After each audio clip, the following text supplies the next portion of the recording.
La mitosis es un proceso continuo, pero para fines didácticos se ha dividido en 4 fases, que son la profase, metafase, anafase y telofase. La primera de ellas es la profase. La célula, inmediatamente después de salir de la interfase, cae en la profase.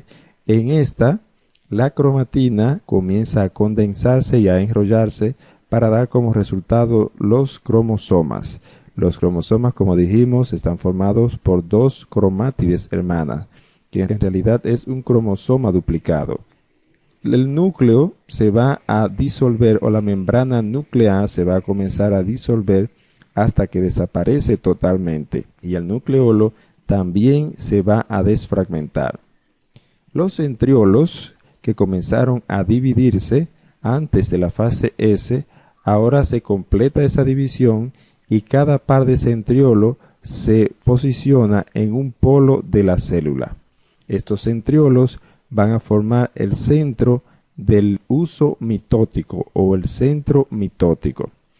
Este centro mitótico está formado, además de los centriolos, por túbulos. Esos túbulos o microtúbulos van a ser de 2 clases. Los túbulos polares, que van desde un lado de la célula al otro, desde un centro mitótico al otro, sin unirse a los cromosomas, y los túbulos que son del uso mitótico, que son los microtúbulos que se van a unir a los cromosomas. Gradualmente los cromosomas se van desplazando hacia la línea media y llega un momento en que están todos alineados en el ecuador de la célula. En esta fase recibe el nombre de metafase. Podemos relacionar metafase con la línea media de la célula, cuando los cromosomas están alineados en el ecuador de la célula. En esta fase es que la cromatina que forma los cromosomas está más compacta, más enrollada. Cada cromosoma va a desarrollar en su centro o centrómero un sitio especial para la unión de los microtúbulos llamado cinetocoro. En esta parte también los cromosomas se van a separar, o sea, cada cromátide que forma los cromosomas se van a separar para dar como resultado 2 cromosomas independientes. Esto hace que la célula adquiera una carga tetraploide de cromosomas, aunque la célula en todos estos pasos previos tenía una carga tetraploide de cromatina. Aquí, a partir de la metafase, ya la célula tiene una carga tetraploide tanto de cromatina, es decir, de material genético, como de cromosomas, porque ya cada cromátide se ha separado y se ha convertido en un cromosoma individual.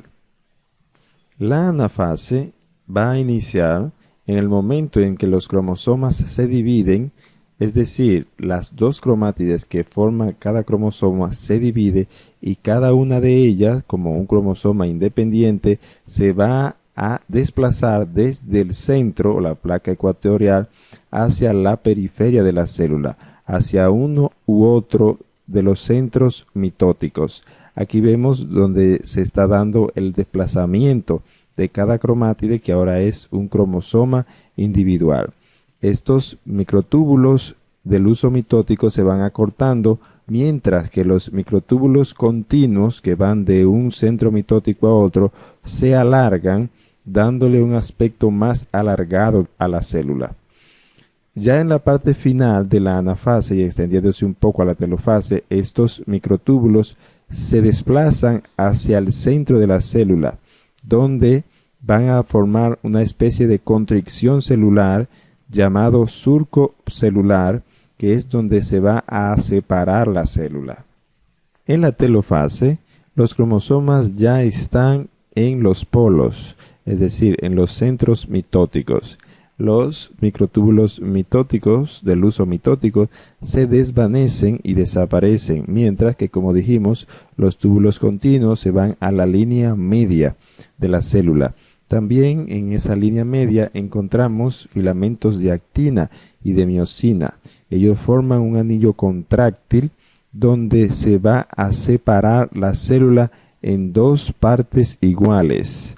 y durante esta separación se hace una distribución equitativa de los organitos celulares y del citoplasma. Primero comienza a aparecer la membrana nuclear alrededor del núcleo. Esto da como resultado la formación del núcleo. Los cromosomas se disuelven y ya quedan solamente como cromatina. Este periodo o este proceso mediante el cual se produce el núcleo se llama cariocinesis, mientras que la división de la célula o del citoplasma de la célula se llama citocinesis. Aquí vemos como en la mitosis una célula da como resultado dos células hijas iguales o idénticas. Luego la célula vuelve al proceso de interfase y luego al proceso de mitosis, y así se mantiene la célula en el ciclo celular. Aquí podemos ver cortes reales de las diferentes etapas de la mitosis. Por ejemplo, aquí vemos que los cromosomas se están dirigiendo a la línea media o placa ecuatorial. Esta es la profase. Vemos aquí donde están los centros mitóticos con sus microfilamentos. Aquí ya los cromosomas están en la línea media, es decir, que se encuentra en la fase de metafase. Aquí tenemos los centros mitóticos que se ven incluso mejor, más desarrollados. Aquí tenemos la anafase, donde los cromosomas se están desplazando desde la línea media hacia los polos de la célula y que la célula ya está en proceso de división, de citocinesis. Aquí vemos ya la telofase, donde la célula se ha dividido totalmente y ya se está formando el núcleo y todos los organitos celulares. Vemos aquí otro corte donde hay varias células en diferentes estados o diferentes fases de la división. Por ejemplo, aquí vemos células en metafase. Esta es una célula en anafase, donde los cromosomas están caminando hacia los polos de la célula. Tenemos aquí, por ejemplo, células donde se está disolviendo el núcleo. Esto es en la profase.